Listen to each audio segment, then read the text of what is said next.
할렐루야. 감사합니다. 여호수아 말씀 계속해서 묵상이 이어지고 있습니다. 지금 여호수아 말씀은 이제 땅을 각 지파별로 분배하는 그런 장면이 계속 이어지고 있습니다. 지난 시간에 유다 지파가 땅을 분배하는 그런 이야기가 나왔습니다. 이어서 야곱 자손들이 땅 분배를 받습니다. 그런데 이제 야곱 자손은 이제 에브라임과 므낫세 두 지파로 나누어지기 때문에 오늘 말씀 뒷부분에는 그 중에서 에브라임 지파가 분배로 받는 그 땅의 위치를 말씀해주고 있고, 므낫세 지파는 이어지는 17장에 어떤 땅을 분배받았는지에 대해서 자세히 말씀해주고 있습니다. 지난 시간에 유다 지파가 분배받은 땅에 대해서 우리가 묵상을 할 때는 그 분량이 상당히 길었습니다. 이렇게 보면 63절까지 계속 이어졌죠. 그리고 그 속에는 주로 어디서부터 어디까지고 어디에서부터 어디까지고 사람의 이름이나 지명이 많이 나오기 때문에 우리가 성경을 읽어 내려가는 것도 쉽지 않은 그런 부분이었습니다.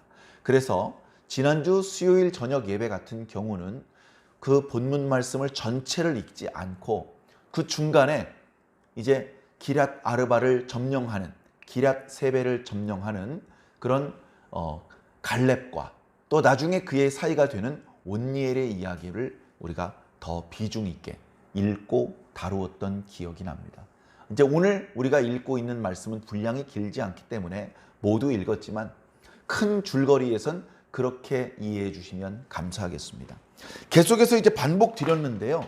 기본적으로 정복은 3단계로 이루어집니다. 가나안 땅을 정복을 해야 되잖아요. 가나안 땅 중에서 이스라엘 지파의 땅은 눈꼽만큼도 없었습니다. 전혀 없었어요. 그 땅은 비어있는 땅이 아니었습니다. 그 땅은 이미 가나안 7족속이 꽉 차 있는 그런 땅이었습니다. 심지어 인구도 많았습니다. 심지어 그들은 오랫동안 그 땅에 거주하면서 높은 성벽을 쌓았습니다. 그들은 이미 왕과 군대 장관과 군대와 갑옷과 방패와 칼과 창과 활과 모든 군사 조직을 갖추고 있었습니다. 경제적으로도 그들은 이미 그곳에서 여러 종류의 산업을 하고 있었기 때문에 윤택한 상황이었습니다. 그런 그들과 싸우는 이스라엘 백성들은 여러모로 불리할 수밖에 없습니다. 조직도 느슨할 수밖에 없고, 그들이 전투를 수행할 때 손에 들고 있던 무기는 칼도 창도 활도 아니고 겨우 산에서 나무 몽댕이 같은 거 하나 만들어 내려와서 그런 걸로 전투를 수행할 수밖에 없었습니다. 그리고 적들은 잘 구축된 방어 그 벽 안에서 안전한 곳에서 전투를 수행하지만 이스라엘 백성들은 아무 방어벽이 없는 노천에서 뛰어다닐 수밖에 없는 상황이었죠.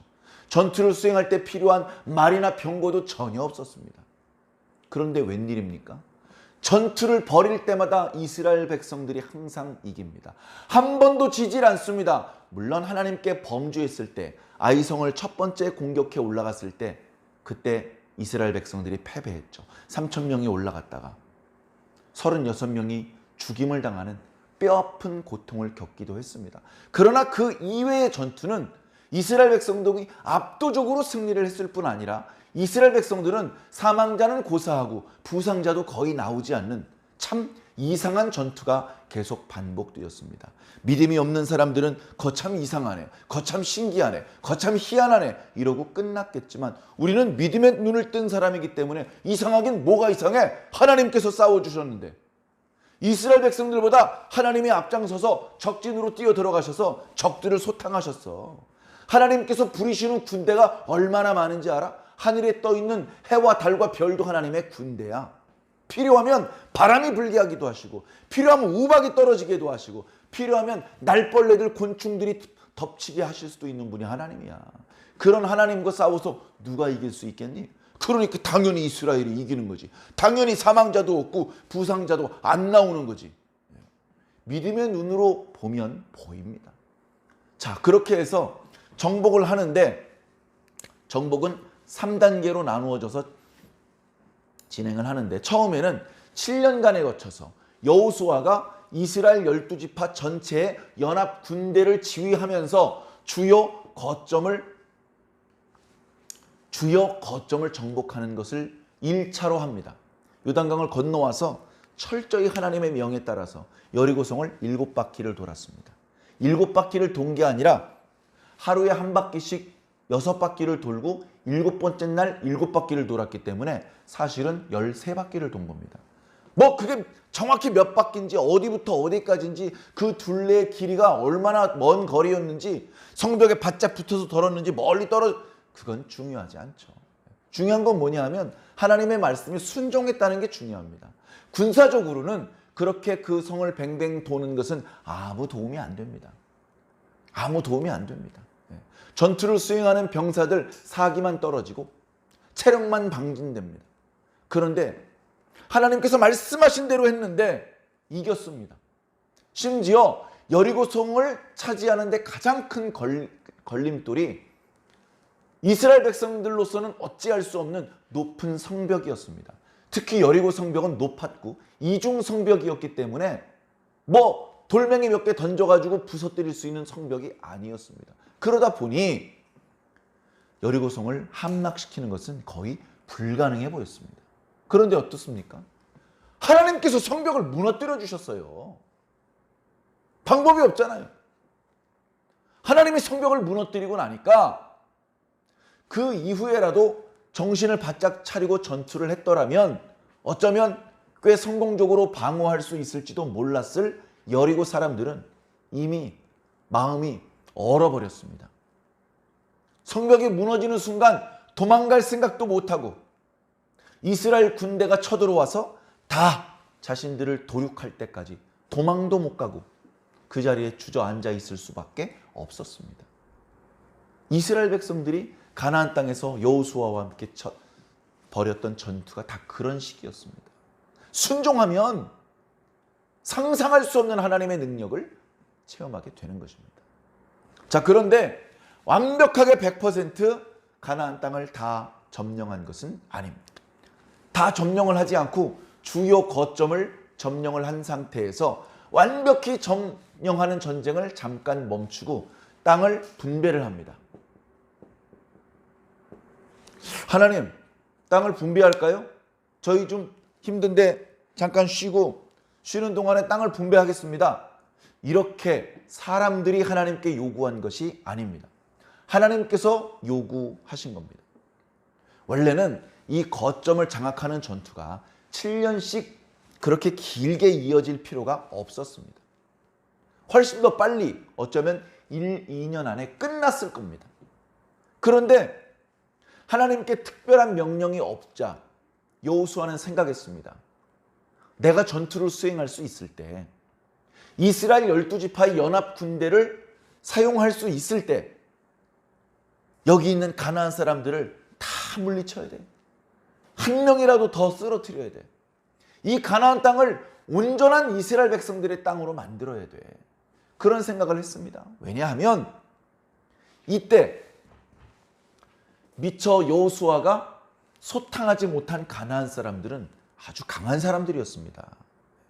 약한 사람들, 방심하고 있었던 사람들, 이스라엘 사람들을 무시하고 있었던 사람들 전부 다 작살이 났습니다. 그래서 상당히 빠른 시간 안에 주요 거점을 점령할 수 있었던 겁니다.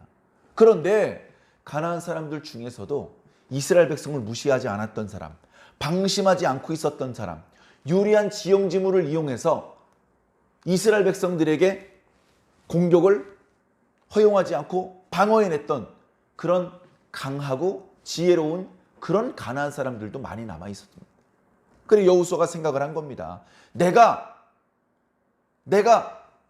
이 사람들을 완전히 소탕하지 않은 채 죽으면 그러면 나중에 이스라엘 백성들이 나 없이 각자 알아서 자기가 사는 동네 주변에 있는 가나안 사람들을 소탕해야 되는데 아주 강한 놈들이 남았어. 아주 강한 놈들이 남아서 그때 내가 없으면 이스라엘 백성들끼리 이 가나안 사람들을 완전히 몰아내려는 생각을 하지 않을 것 같아. 그냥 같이 살려고 그럴 것 같아. 그건 안 되는데. 그건 하나님의 뜻이 아닌데. 그건 하나님의 말씀을 순종하는 것이 아닌데. 그런 걱정을 하고 자기 나이가 상당히 많았기 때문에 어쩌면 그 젊은 이스라엘 용사들을 인솔해서 이곳저곳을 누비면서 전투를 수행하는 것이 상당히 피곤했을 텐데도 불구하고 내색하지 않고 동정서벌을 합니다. 동정서벌을 해요. 하나님께서 여호수아야 됐다. 멈춰라. 하나님 조금만 더 하겠습니다. 아니야. 멈춰. 자, 이제 전투 수행을 멈추고 다시 말해서 가나안 정복 1단계를 마치고 2단계로 접어들어라. 2단계는 각 지파별로 땅을 분배해 주는 거다. 분배하는 원칙을 알려줄게. 분배하는 원칙을. 분배하는 원칙은 간단하다. 인구가 많은 지파가 넓은 땅을 차지하는 거다. 그리고 어느 지파가 먼저 제비를 뽑을지 그것도 제비 뽑아서 결정을 한다. 이 제비를 뽑아서 순서를 정하고 그 다음에 땅을 분배를 받는 겁니다. 간단하죠? 별로 그렇게 복잡한 게 아닙니다. 그리고 그거를 백성들끼리 막 이렇게 다투지 말고 각 지파에서 원로급, 장로급 그 어른들과 또 대제사장 엘르아살과 또 여호수아 그렇게 이스라엘 백성의 지도자들이 모인 자리에서 공개적으로 제비를 뽑아서 아주 공정하고 투명하게 땅을 분배하도록 해라. 그래 하나님의 명령으로 땅 분배가 시작되었고 14장에 보면 땅 분배가 시작될 때쯤에 유다 지파 갈렙이 나타나서 하나님께서 모세를 통해서 주셨던 말씀을 이야기해 주면서 저 헤브론 산지를 저에게 주시옵소서 그렇게 말을 했죠. 그 땅은 비옥한 땅이 아닙니다. 농사를 짓거나 또는 양이나 염소를 기르기에 적당한 땅이 아닙니다. 비도 많이 내리지 않고 농사를 짓기도 적당하지 않은 어떻게 보면 불모지입니다. 아무도 그 땅을 차지하고 싶지 않았을 겁니다.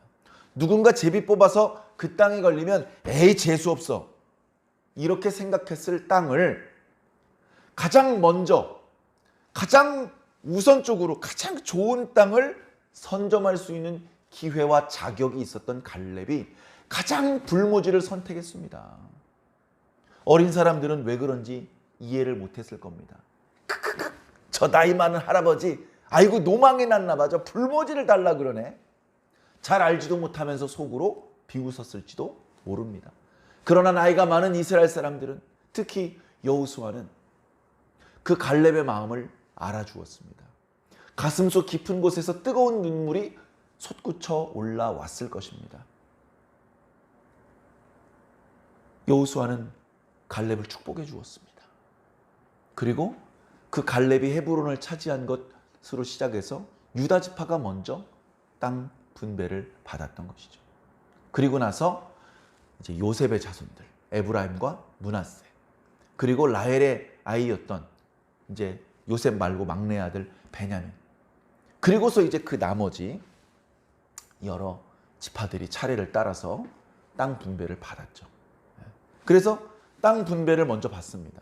그러면 자기가 분배받은 땅에 이미 여호수아가 정복해 놓은 성읍과 땅도 있고 아직 여호수아가 정복하지 않았던 땅도 있는 거예요. 우리가 지난주에 우리가 묵상했던 말씀에 유다 지파가 어떤 땅을 차지했고 어떻게 땅 정복을 해냈으며 어떤 곳을 끝까지 정복해내지 못했는지 그런 말씀을 우리가 들었습니다.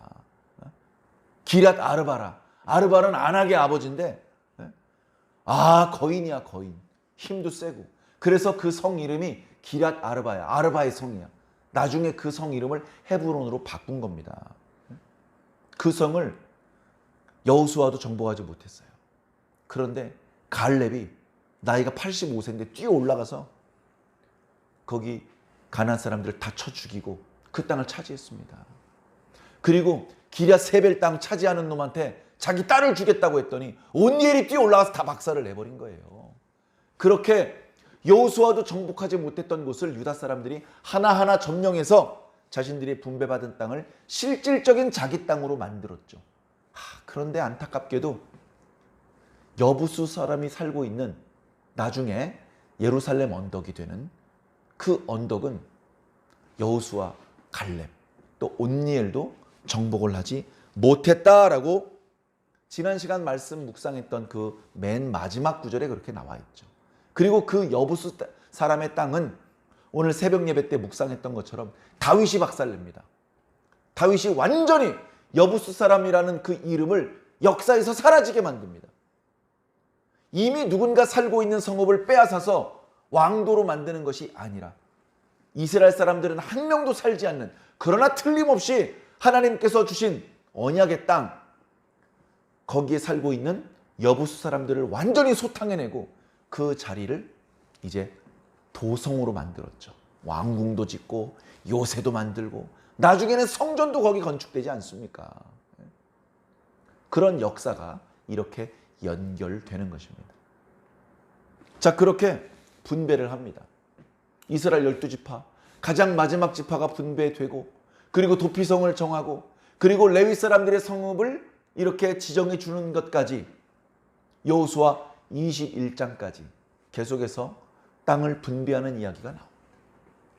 그리고서 그 나머지는요, 또다시 정복을 해야 돼요. 정복. 땅 분배가 끝난 그 뒷부분에 여호수아 22장, 23장, 24장에는 여기 이제 3번 가나안 정복 3단계, 각 지파별 정복 단계는 안 나타납니다. 거기 이제 땅을 정복하고 드디어 그 땅에 안식하게 되었다. 여호수아가 편안하게 여생을 보냈다. 여호수아가 죽기 직전에 이스라엘 백성들을 모아놓고 너희들이 여호와 하나님만을 섬겨야 된다고 간곡히 부탁하고 110세에 죽었다. 이제 그런 이야기로 여호수아서는 마무리가 됩니다. 그리고 곧바로 이어지는 사사기서 말씀 1장과 2장에 각 지파별로 어떻게 자신들이 분배받았던 땅을 정복해 나가는지에 대한 말씀이 나타나고 있죠. 그래서 가나안 정복은 이렇게 3단계로 이어집니다. 지금 이제 2단계 분배인데요. 지금 아직 이스라엘 12지파 땅 분배가 다 확정된 것은 아니지만 대략, 그리고 이제 제가 뭐 이렇게 지도를 잘 그리는 편은 아니지만 대략 이제 감을 잡아야 되기 때문에 한번 살펴보겠습니다. 자, 이렇게 지중해 바다고요. 여기가 이제 이스라엘 땅입니다. 여기 이제 긴 사다리꼴 모양으로 가나안 땅이죠. 여기 이제 헬몬산으로부터 이제 요단강이 흐르고, 여기 해안선이 한번 꺾인 곳, 여기 이제 갈멜산이 있어요. 기손강이 흐르고, 그리고 거기랑 비슷한 데쯤 갈릴리 바다가 있습니다.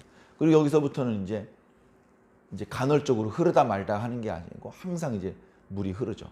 요단강 물이 흐르고 여기 좀 커다랗게 사해 바다가 있습니다. 사해 바다는 흘러 들어오기는 하는데 나가는 물이 없기 때문에 바닷물이 항상 짜죠. 일반적인 바다보다 염도가 높아서 우리들이 특별한 기구가 없이 물에 들어가도 몸이 둥둥 뜬다고 합니다. 자, 이쪽 이 길다란 사다리꼴 땅이 바로 가나안 땅이고, 모세가 이스라엘 백성들을 이끌고 이 요단 동쪽에서부터 요단강을 건너서 가나안 땅을 차지하는 과정에서 요단강 동쪽 땅도 이스라엘 백성들이 차지를 했습니다. 그래서 이제 요단강을 건너서 하나님께서 본래 아브라함과 이삭과 야곱에게 약속하셨던 가나안 땅을 차지해야 되는데, 그때 이스라엘 백성 중 몇몇 사람들이 모세에게 나와서 부탁을 합니다. 우리는 이 가축들을 많이 가지고 있습니다. 다른 지파에 비해서.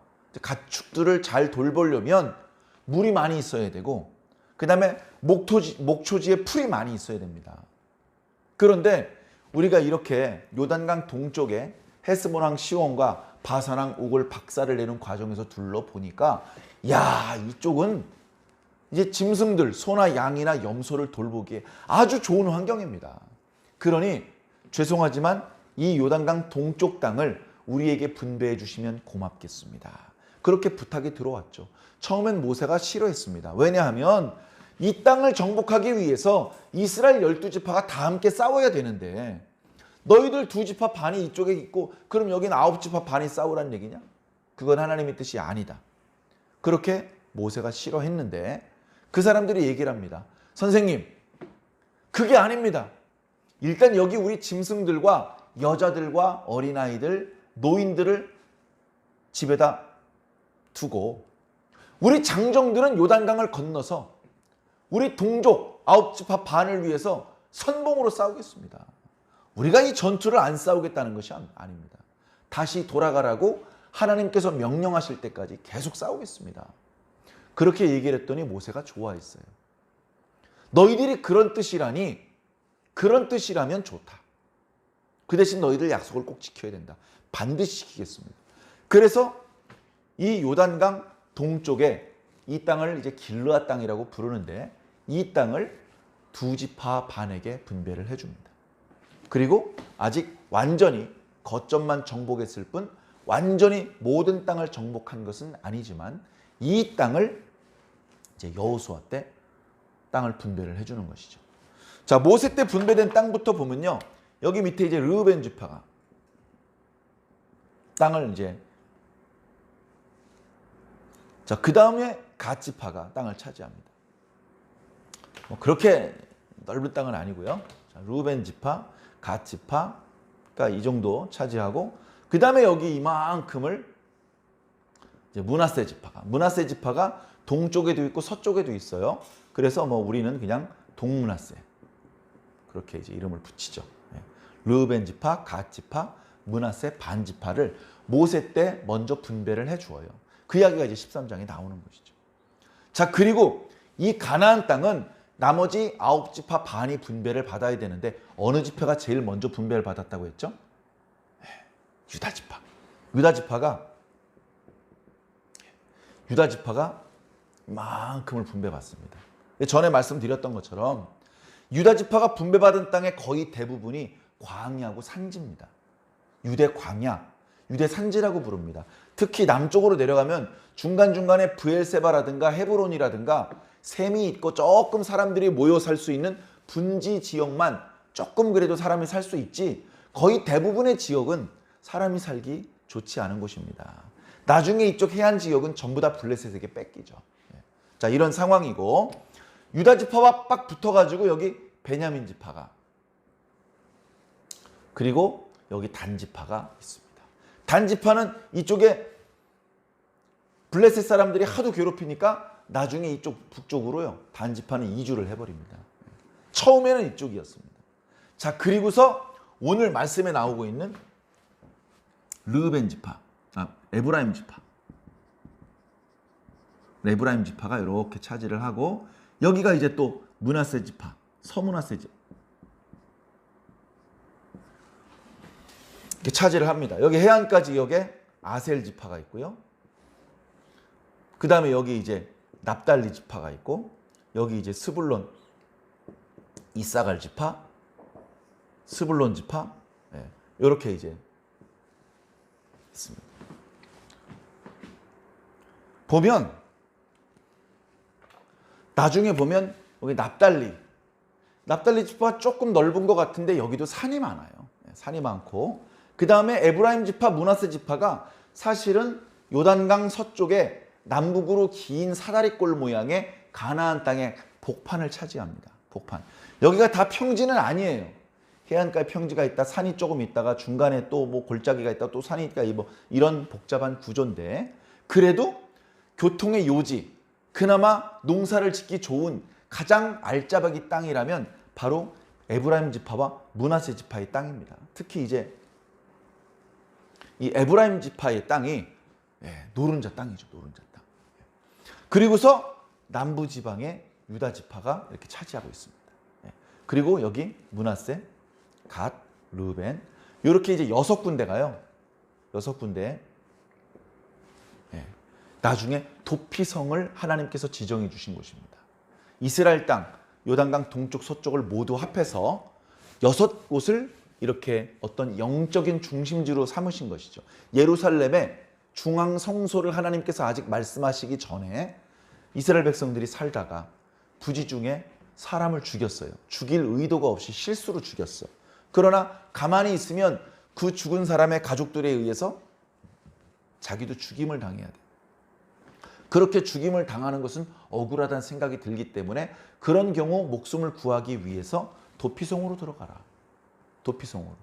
그러면 도피성에서는 그 사람을 받아주고, 받아준 이후에 그 사람을 죽이려는 사람이 오면 문을 열어주면 안 된다. 그렇게 해서 그 억울함을 풀고 억울한 죽임을 당하지 않도록 할 수 있는 그런 영적인 거점을 이렇게 6군데 만들어 주었죠. 자, 그건 또 나중에 말씀드릴 거고요. 자, 오늘은요.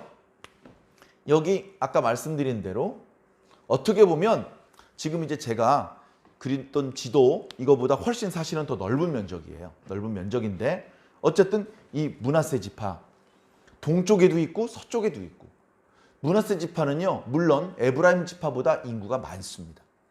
인구가 적지 않아요. 그러나 그 인구에 비해서 너무나 넓은 면적을 분배받았어요. 너무나 넓은 면적. 이쪽에 있는 면적은요. 사실 이 끝에 경계가 거의 없습니다. 상당히 넓은 면적을 살고 있어요. 그런데 또 이쪽에서도 어마어마한 가장 중심지고 가장 노른자 땅을 분배를 받은 거예요. 참 복을 받은 것이죠. 자, 오늘 말씀을 보면요. 유다 지파는 갈렙도 있고 인구도 항상 1등이었어. 1차 인구조사할 때도 가장 인구가 많았고 2차 인구조사에서도 가장 인구가 많았고 전투를 수행하면 가장 많은 병사들을 참전시켰고 가장 용맹하게 싸웠고 그러니까 유다 지파가 이렇게 땅을 차지하고 유다 지파가 다른 지파보다 먼저 제비를 뽑은 것에 대해서 별로 불만이 없었어요. 유다 지파는 르우벤 지파가 있긴 하지만 실질적인 형님 노릇을 하고 있었습니다. 실질적인 형님 노릇. 그런데 그에 비해서 에브라임 지파나 므낫세 지파는 눈에 띄는 어떤 공로가 없어요. 눈에 띄는 어떤 공로가 없다고. 존재감이 별로 없어요. 특히 에브라임 지파는요. 인구도 얼마 안 돼요, 사실은. 자, 그런데 어떻습니까? 유다 다음으로 요셉의 자손들이 제비를 뽑는 거예요. 그건 큰 축복입니다. 별거 아닌 것 같아도요. 여러분, 학교에서도 그렇고 무슨 군대에서도 그렇고요.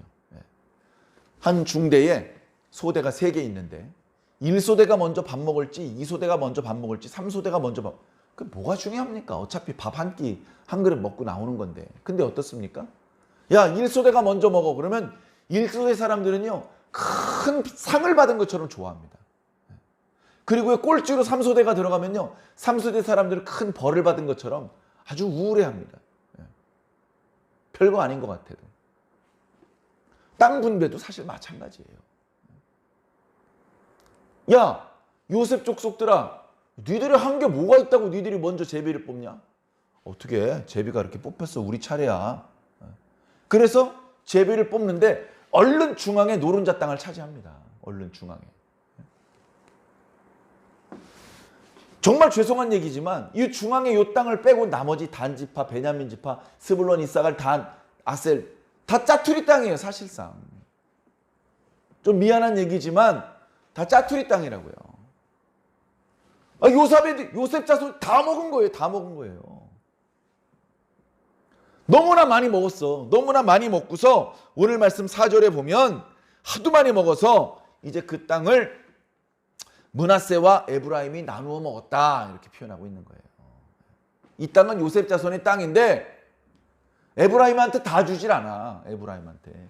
므낫세가 여기 므낫세 반지파만 여기를 먹었기 때문에 나머지 반지파가 이쪽에서도 먹어야 돼요.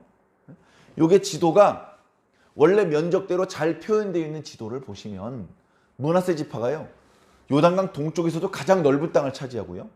요단강 서쪽에서도요. 유다 지파를 제외하고는요. 므낫세가 제일 땅이 넓어요. 엄청나게 땅이 넓어요. 얼마나 땅이 넓은지 그 뒤에 이제 5절부터는 이 요셉 자손이 분배받은 땅 중에서 요 에브라임 지파의 땅 경계를 보여주고 있어요. 에브라임. 진짜 한 복판이잖아요. 얼른 보셔도 지도를 보시면. 그런데 므낫세 지파의 땅이 하도 많으니까 오늘 말씀 9절에 보니까 그 외에 므낫세 자손의 기업 중에서 에브라임 자손을 위하여 구분한 모든 성읍과 그 마을들도 있었더라. 다시 말해서 므낫세 지파 땅 중에서 나눠준 거예요. 예를 들면 요만큼 나눠준 거예요. 요만큼 더 가져 너. 조금 나눠준 거예요. 그 정도로 므낫세 지파는요. 어마어마하게 넓은 땅을 왜 얘들이 다 받아가네? 이런 느낌이 들 정도로 므낫세 지파가 엄청난 면적을 차지하고 있습니다. 여러분 이게 축복이에요. 첫 번째 이게 축복이라는 걸 이해를 하셔야 됩니다. 엄청난 축복이에요. 그냥 뭐 비슷비슷한 게 아니고 엄청나게 차이나는 축복을 주셨어요. 크고 좋은 걸 주신 거예요. 그러면 그 축복을 받았으면 축복을 받은 만큼 값을 해야 됩니다. 값을 해야 되는 거예요. 과연 므낫세 지파가 그리고 에브라임 지파가 하나님 앞에 엄청난 축복을 받은 것에 어울리는 멋있는 모습을 보여주었는지, 정말 형편없고 실망스러운 모습을 보였는지 이제 말씀을 통해서 한번 살펴보겠습니다. 오늘 말씀엔 나타나지 않고요. 다음 주 묵상할 17장 말씀에 일부 나타나기 시작합니다. 자, 그래서 이렇게 이제 땅 분배가 진행이 됩니다. 이제 이 지도를 아마 수요일 저녁마다 자주 그려서 설명을 드리게 될 것 같습니다. 어찌되었건 이렇게 야곱 자손, 요셉 자손들이 핵심적인 노른자 땅을 차지했고 생각보다 넓은 땅을 차지했고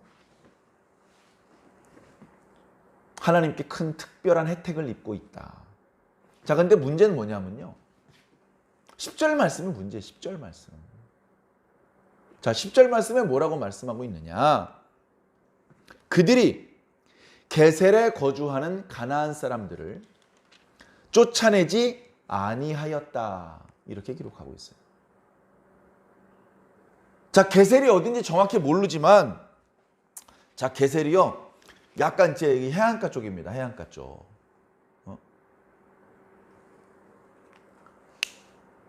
그쪽에 있는 가나안 사람들이 있었어요. 전에 말씀, 유다도 여기 여부수에 여부수 족속이 살고 있는 걸 여호수아가 점령 못했다 그랬잖아요. 나중에 갈렙이 다윗이 정복했다 그랬잖아요. 지금 이제 에브라임 땅에서도 게셀 땅에 가나안 사람들이 살고 있는 거예요. 그럼 어떻게 해야 되냐면요. 에브라임 사람들이 쫓아 올라가서 다 죽이고 완전한 에브라임 지파의 땅으로 만들어야 돼요. 그런데 공격을 했는데 생각보다 강해. 또 공격을 했는데 방어를 잘해. 아군들만 지치고 피곤해지고 막 부상자가 생기고 그랬어.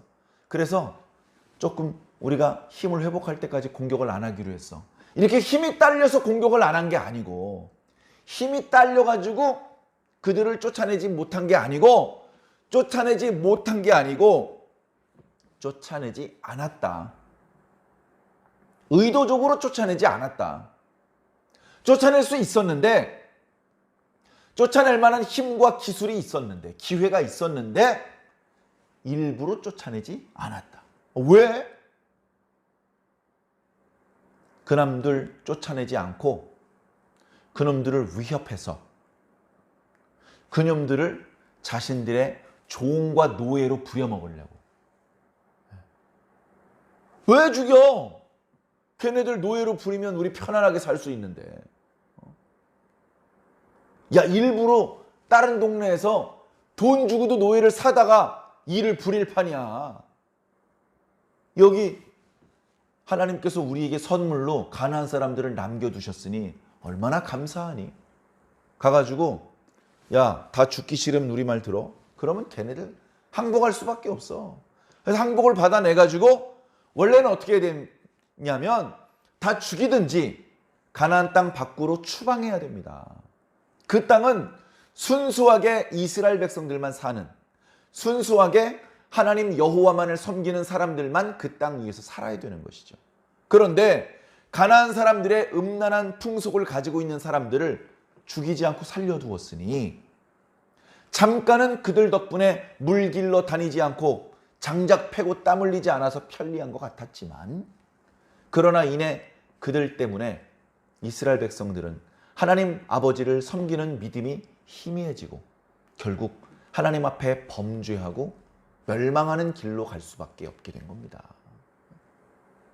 사실은 17장까지 가기도 전에 벌써 16장 마지막 구절에 하나님께 특별한 은혜를 입은 지파답지 못한 실망스러운 모습을 벌써 보여주고 있는 겁니다. 자, 이건 뭐냐면요, 명백한 불순종이에요. 가나안 사람들을 다 진멸하라고 말씀하셨잖아요. 진멸이라는 건요, 포로를 남겨두지 않는 겁니다. 항복한 사람도 다 죽이는 거, 그게 진멸이에요. 진멸은 무서운 겁니다. 그런데 하나님께서 그걸 명령하신 거예요. 너희들에게 가나안 땅 줄게. 조건이 있다. 뭡니까? 진멸해야 된다. 진멸 안 했어요. 그래서 그 땅 밖으로 쫓겨나가는 거예요. 진멸을 조건으로 그 땅을 주셨는데 진멸을 안 하니까 그 땅 밖으로 쫓겨나갈 수밖에 없죠. 자기가. 어떻게 하나님의 백성이 잔인하게 사람을 죽여? 여러분, 자비를 베풀 때는 자비를 베풀어야 되고 엄밀하게 순종해야 될 때는 엄밀하게 순종해야 됩니다. 우리가 잘 아는 것처럼 사울 왕이 아말렉을 공격할 때에 하나님께서 명령하신 것은 진멸이었어요. 진멸. 포로를 잡아가지고 나오거나 전리품들을 살려가지고 가축들을 살려서 전리품으로 끌고 나오는 것은 하나님의 말씀을 불순종하는 것이고 하나님께 정면 도전하는 겁니다. 그래가지고 무슨 복을 받겠습니까? 사랑하는 성도 여러분, 저와 여러분들은 어떤 사람들입니까? 저와 여러분들은 하나님의 백성 아닙니까? 예수님의 제자 아닙니까? 예수님께서 피를 흘려서 그 핏값으로 세우신 교회 성도 아닙니까? 그렇다면 우리는 이때 당시 에브라임 지파 사람들이 하나님께 받았던 특별한 은혜보다 더 큰 은혜를 받은 사람들입니다. 우리가 받고 있는 은혜는 더 큰 은혜를 받고 있다고요. 더 엄청난 특별한 은혜를 받고 있는 사람들입니다. 세상에서도요, 누구한테 특혜를 베풀어주면 왜 그 사람들한테 특혜를 베풀어주느냐, 이건 비리다, 뇌물 받았을 거다, 불만의 목소리가 많습니다. 하나님의 백성들 안에서 영적으로 엄청난 특혜를 입었다면 여러분, 특혜를 받은 자다운 모습을 보여줘야 돼요. 옆에서 하나님의 엄청난 은혜를 받지 못한 사람이 이렇게 봤을 때 아이고, 저 사람은 복을 받을 만했네. 저 사람은 나보다 더 큰 복을 받을 만한 이유가 있었네. 그렇게 인정할 수밖에 없는 멋있는 모습을 보여주어야 하는 것입니다. 우리가 하나님의 백성인데, 우리가 하나님께 엄청난 사랑과 축복을 받고 있는 사람들인데, 물론 그 복이 물질적인 축복이 아니고 영적인 축복이다 보니까 세속적인 관점에서 믿음의 눈을 뜨지 않은 상태에서는 우리가 복을 받고 있는지 잘 모릅니다. 잘 몰라요. 믿음의 눈이 떠졌을 것으로 믿고 여러분들에게 말씀드린 겁니다. 여러분들은 믿음의 눈이 떠진 분 아닙니까? 우리가 하나님 앞에 특별한 은혜를 받고 있다는 것을 다 깨닫고 인정하고 있는 분들 아닙니까? 자, 그렇다면 오늘 말씀의 에브라임 지파와 같은 이런 실망스러운 모습을 하나님께 보여드려서는 안 된다는 것입니다. 우리가 하나님의 특별한 사랑을 받았는데 은혜를 원수로 갚으면 되겠습니까? 배은 망덕, 절대 해서는 안 되는, 인간으로서 그러면 안 되는 그런 것들을 배은 망덕이라고 말하지 않습니까? 사랑하는 성도 여러분, 우리가 하나님의 말씀을 듣지 않고 우리가 하나님께 불순종하면 그게 바로 배은 망덕입니다. 7살밖에 없는 꼬마 아이에게 그랜드 피아노를 혼자 들고 저쪽에 갖다 놔라. 그건 순종 못하죠. 그건 믿음의 문제가 아니에요. 그렇기 때문에 하나님께서는 그런 걸 요구하지도 않으셔요. 감당할 만한 걸 요구하십니다. 100만 원 헌금할 수 있는 사람한테 50만 원 헌금 얘기 꺼내는 거예요. 10만 원도 헌금하기 어려운 사람한테 50만 원 헌금 얘기 꺼내지 않습니다. 하나님께서. 100만 원 할 수 있는 사람에게 50만 원 헌금하면 안 되겠니? 라고 물어보시는 거예요. 그런데 그거 안 하잖아요? 불순종입니다. 하나님께서 다 알고 계셔요.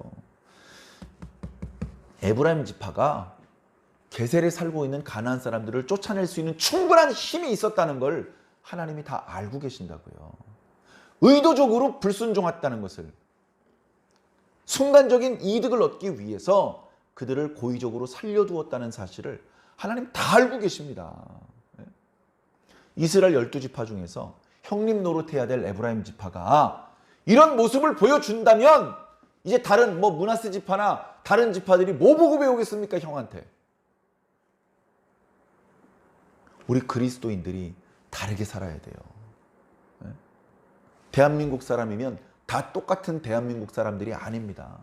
그 중에서 먼저 하나님께 부름받은 더 특별한 영적인 축복을 받고 있는 저와 여러분들이 형님 노릇을 하는 거예요. 영적으로.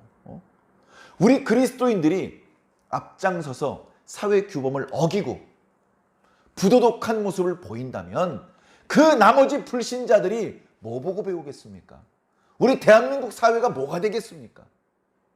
우리 그리스도인들이 그나마 정직하게 살고 있기 때문에, 선을 행하면서 이웃을 불쌍히 여기며 살고 있기 때문에 정부가 다 뒷감당해 주지 못하는 사회 약자들이 무너지지 않고 그나마 견뎌내는 것 아니겠습니까?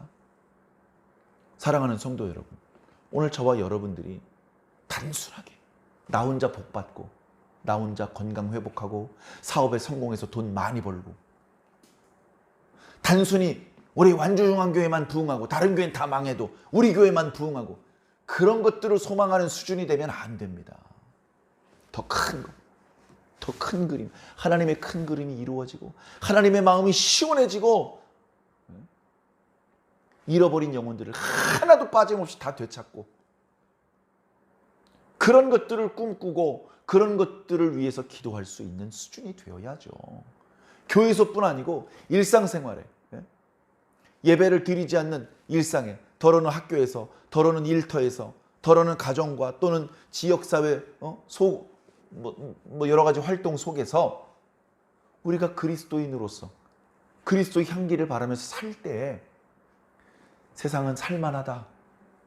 말씀하더니 아직은 괜찮은 것 같아.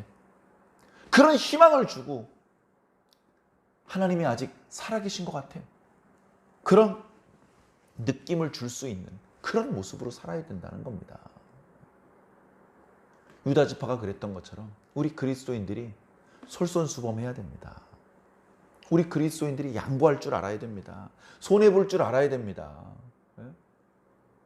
우리 그리스도인들이 참을 줄 알아야 돼요. 자기 권리를 빠짐없이 다 주장하고 하나도 빠짐없이 다 가져가려고 하면 세상 사람들이 뭐라 그래? 아이고 믿는 것들이 더 지독해. 그런 소리 들어가지고 무슨 그리스도 앞에 사람들을 이끌 수 있겠습니까? 조금 어려워도 하나님께서 우리가 그렇게 스스로 희생할 때 하나님께서 우리의 마음을 위로해 주실 것입니다. 조금 손해가 났다면 하나님께서 채워주실 것입니다. 그거 믿고 여기까지 오는 거죠. 제가 신앙한 기간만 40년이 넘어요. 신앙 열심히 할 때마다 손해만 났으면 누가 신앙을 계속합니까? 신앙을 하다 보니 조금 손해보는 것 같은데 하나님께서 더 좋은 걸로 채워주시는 걸 자꾸 경험하다 보니까 신나게 신앙하는 겁니다. 야, 이번에 희생하면 또 얼마나 큰 걸 채워주실까? 그런 믿음으로, 그런 체험으로 가는 겁니다. 사랑하는 성도 여러분, 낙심하지 마십시오. 사랑하는 성도 여러분, 악인을 보면서 부러워하지 마십시오. 세상 바라보지 마십시오. 세상 바라보면 속상해요. 속상합니다. 여러분들보다 공부 조금 했는데 성적 높은 학생, 여러분들보다 일 조금 했는데 돈 많이 버는 사람 보면 기분 좋습니까? 속상하잖아요. 그러니까 우린 세상 보면 안 돼요. 우린 십자가 봐야 돼요. 십자가. 예수님 봐야 됩니다. 예수님 보면 속 안 상해요. 예수님 보면 너무 죄송해요. 예수님 앞에 너무 죄송하고 부끄러워요. 예수님은 권리 주장하지 않았어요. 예수님이 양보하고 희생당하셨어요. 우리 그분 제자잖아요. 그분 닮아야잖아요. 예수님께서요, 완전히 다 잃어버리고 개죽음 당하고 끝난 게 아니고요. 더 높이 올라갈 수 없는 자리까지 올라가셨습니다. 그리고 그 자리에서 우리를 부르고 계셔요. 너희들도 이리 올라와라고. 우리가 그런 특별한 은혜를 입고 있습니다. 사랑하는 성도 여러분, 낙심하지 마시고 세상 보지 마시고 주님 보면서 주님께서 보여주신 모범을 잘 따라갈 수 있기를 바랍니다. 주님께서 위로해 주시고 넘치는 은혜를 부어주실 줄로 믿습니다. 그 은혜를 꼭 얻으시기를 예수님 이름으로 간절히 축원합니다.